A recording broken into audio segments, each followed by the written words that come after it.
தமிழர் தந்தை சீப ஆதித்தனாருடைய 120வது பிறந்த நன்னாளை முன்னிட்டு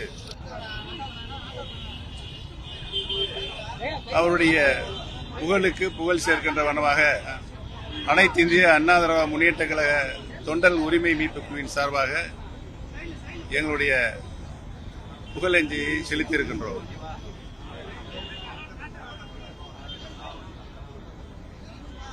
பத்திரிகை உலகில் பாமர மக்களிலிருந்து படித்த மக்கள் வரை தமிழை சுலபமாக பத்திரிகையில் படித்து புரிகின்ற வகையில் அவருடைய ஆற்றிய பணி இன்றைக்கும் கிராமப்புறங்களில் இருக்கின்ற பாமர மக்களால் பாராட்டப்படுகிறது. சட்டமன்ற பேரவைத் தலைவராக, அமைச்சராக, சட்டமன்ற பேரவையில் திருக்குறளை இடம்பெறச் செய்த பெருமையும் அவருக்கு உண்டு. தமிழகம் மட்டுமல்லாமல் உலகத்தில் இருக்கின்ற தமிழருடைய வாழ்வுரிமையை பாதுகாப்பதில் ஐயா சீபா ஆதித்தனுடைய பங்கு அளப்பரியது என்பதனை நான் தெரிவித்துக் கொண்டு அவருடைய புகழ் இந்த உலகம் உள்ளவரை நிலைத்து நிற்கும் என்பதனை தெரிவித்துக் கொள்கிறேன். பொதுக்குழுவில் எடுத்த முடிவுதான் நீக்கியவர்கள் யாரையும் மீண்டும் இணைத்துக் கொள்ள முடியாது என்று எடப்பாடி பழனிசாமி தவிர வேற ஏதாவது தெரிஞ்சிருந்தா என்கிட்ட கேளுங்க.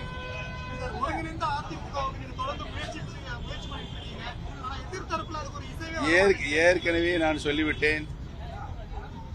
அனைத்து இந்திய அண்ணா முன்னேற்ற கழகத்தில் பிரிந்திருக்கின்ற சக்திகள் அனைவரும் தொண்டர்கள் ஒருங்கிணையாமல் வெற்றி பெற முடியாது. நடைபெற்று முடிந்த நாடாளுமன்ற பொதுத் தேர்தலில் இரட்டை இலை சின்னத்தை கேட்டு பெற்று வாங்கி 7 இடங்களில் டெபாசிட் பறிபோயிருக்கிறது. 13 இடங்களில் 3வது இடத்தில் வந்திருக்கிறது. பிற நாடாளுமன்ற தொகுதியிலும் மிகவும் பின்னடைவை சந்தித்து ஒரு தொகுதியுடன் வெற்றி பெற முடியாத ஒரு சூழல் இருப்பதற்கு காரணம் தொண்டர்களை பிரித்து வைத்திருக்கிறார். தொண்டர்கள் அனைவரும் ஒன்று சேர்ந்து மீண்டும் அனைத்து இந்திய அண்ணா முன்னேற்ற கழகத்தினுடைய புரட்சித் தலைவர் எம்ஜிஆர், புரட்சித் தலைவர் மாண்புமிகு அம்மா அவர்கள் கட்டி காப்பாற்றிய இந்த இயக்கத்தை மீண்டும் வலுவாக உயர்த்தி பிடித்து மீண்டும் ஆளுகின்ற பொறுப்பை பெறுவார்கள் தொண்டர்கள் என்பதை தெரிவித்துக் கொள்கிறேன்.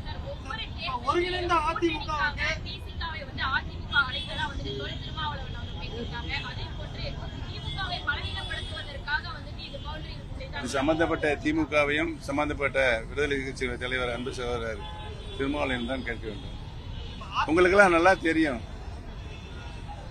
நான் ராமநாதபுரம் தொகுதியில் போட்டியிட்ட பொழுது என்னை தோற்கடிப்பதற்கு 6 பன்னீர்செல்வத்தை அங்கு கொண்டு நிப்பாட்டினார். அது ஓவா பார்த்து என்ன நடந்தது? இரட்டை இலையை டெபாசிட் இழக்க செய்த தமிழக அரசியலில் அருவருக்கத்தக்க அரசியல் நடத்திக் கொண்டிருப்பவர்தான் அவர்கள் என்பதனை நான் தெரிவித்துக் கொள்கிறேன். இந்தியாவிலே ஒரு சுயேட்சை வெற்றி பெற்றிருக்கிறார். இன்னொரு சுயேட்சையாக நான் பதிவான வாக்குகளில் 33% வாக்குகள் பெற்றிருக்கிறேன் என்பதையும் தொண்டர்களும் பொதுமக்களும் எங்கள் பக்கம்தான் இருக்கிறார்கள் என்பதை தெரிவித்துக் கொள்கிறேன்.